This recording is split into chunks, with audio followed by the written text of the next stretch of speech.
oh, you're American, you're coming down there, be careful. And I'm like, what does this guy mean by that?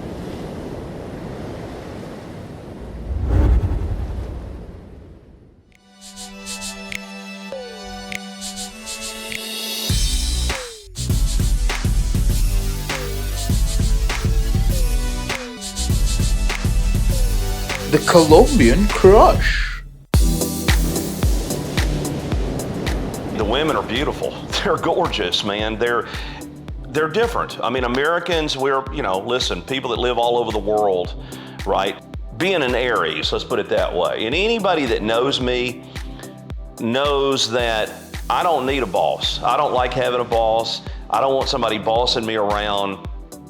Usually the people that I get along with are people that are co-creators, let's put it that way. We work together, and if anything, I don't mind being the boss, right? I don't mind taking control. I don't mind making decisions. What I find is in America, a lot of the girls, a lot of the women want to try to be your boss. It may not be day one, it may not be a month later, but at some point, I always find, or I always end up getting into relationships where I'm like, hold it, what's up with the bossiness here? What's going on here? In Colombia, and I'm talking about from a non-physical standpoint, but from just a cultural aspect, they want to be the lady. They want you to be the man. They want to be the lady, and they want you to go do what you do. They want you to be the man. With all of that together, I guess you would say, why wouldn't a single guy, because I'm a single guy, why wouldn't a single guy want to meet a beautiful girl that wants to be beautiful for you or for me, and want to have fun, go eat and live life? Who wouldn't want that, right? So my original intention of going down there was not only visiting another country, but also, hey, is there somebody here for me? And that exploration has led me back there, because I've had several girlfriends, during different times. And as of right now, I'm single, and I have friends there that are introducing me to different girls. So I think that one of them could be the one.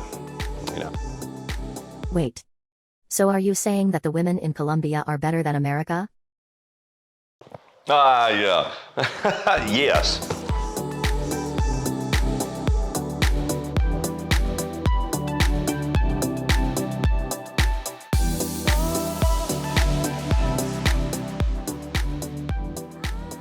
So when I went the first time, I relied completely, in essence, on my translator.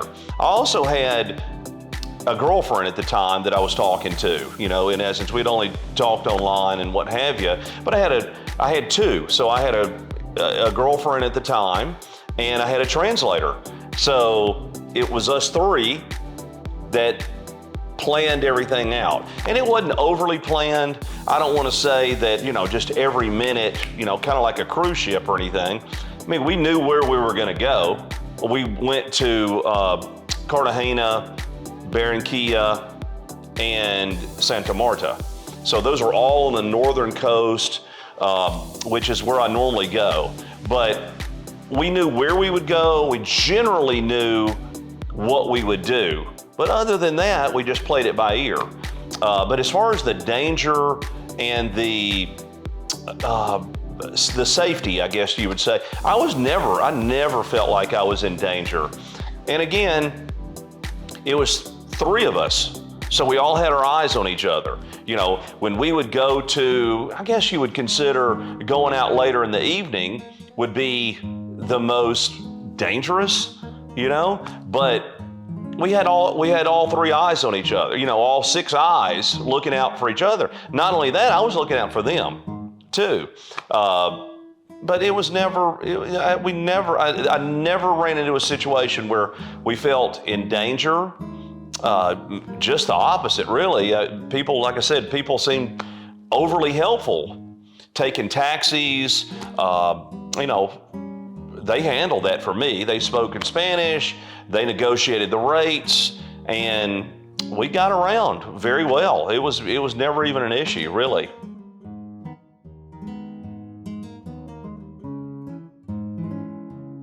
When we met in the airport the first time, I said, oh yes, he's tall, because I'm really tall. For the Colombian guys, I'm really tall here. And I said, yes, he's tall, and he's skinny, you work out, and I'd like to be like, you care your appearance. It's like, you like to be handsome, you like to be attractive, and you really dress a lot. I love your dress. I never change nothing in your dress. Some guys is like a flowers, stitches. I'll say guys, like it's like that. Yes, but no, obviously you are really attractive. That is the reason, because these ladies enjoy with you, because it's more than the personality. You may feel them like a shy or something. Because it's like, I like you. Yeah, that's awesome. All right, well, what did you think about me? You are kind, noble. I like really how you are with the people. And you are a nice person. So that means we're gonna get to go out on another date when I come back? Yes, of course. Okay.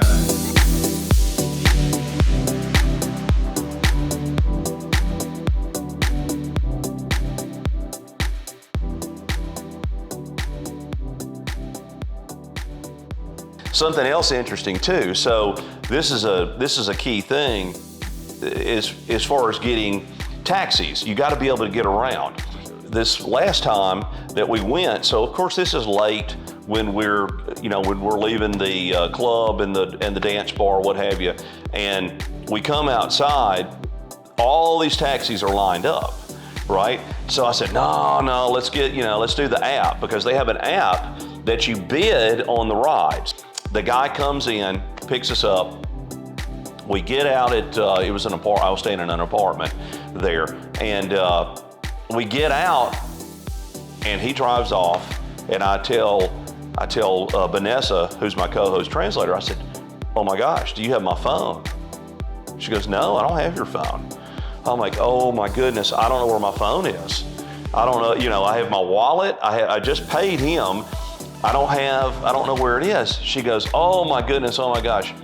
She calls the guy because we did the app, thank goodness. So I'm like, oh my gosh, he's gonna find, my phone is in his car, and it's probably under the seat. He's not gonna come back. Anyway, so she calls him. Here this guy comes, again, driving 100 miles an hour. This guy's flying. Comes around, and I'm looking close at the car, at his taxi, and my phone is on top of this man's taxi. And he comes flying around, and I run up there, and I'm like, oh my goodness, dude. I grab my phone, I look at it, and it's completely working. He goes, I did not know, I thought your phone, he said, I come here, I was going to try to help you find your phone, maybe it was in the road, I don't know, maybe it was under the seat. I go, dude, how far have you been, man? He said, oh, of course he's talking in Spanish, it's being translated. He was like 3 blocks away, and my phone was stuck on the top of his car. And it has everything, like all my video, all my contacts, everything. That's my world besides my wallet, in essence. But there it is. And my Vanessa tells me, she goes, "You the luckiest man in the world, Robert." But what was interesting about that, and the reason I bring it up, is because this taxi driver, this gentleman, was on, this American, has a $1,000 iPhone, and it's lost, and it may be in my car. Oh, I'm busy. I've got another passenger. I do this, that, or the other. But he flew right back, right? So obviously he was honest. He was trying to help me find my phone, and it was, I went from, oh my goodness, what am I going to do, to, oh my goodness, I love you, man, right in a split second. But that shows you, or it showed me, that people there are there to help. But it also told me that having that app and having your contact, in case you do lose something, you have a way to track it back. Now when people ask me, well, what's Colombia like, man? What do you do down there? You know, what are the people like? Where do you go? Watch Colombian Crush, man. Turn it on and you'll find out, right? So, and again, even for me with this show, it's not scripted. I mean, I'm gonna go to, if it's Puerto Colombia, if it's Barranquilla, if, wherever I go, I'll have an idea of what we do, but it's gonna be definitely non-scripted as far as each place we go, what is said, what's interpreted. If I fall in love, if I choose to dance, if I get turned down, if it just all ends into complete disaster as far as what my original plan was, if I fall in love with somebody and they don't like me back or whatever, I mean, you're going to see the real deal, let's put it that way.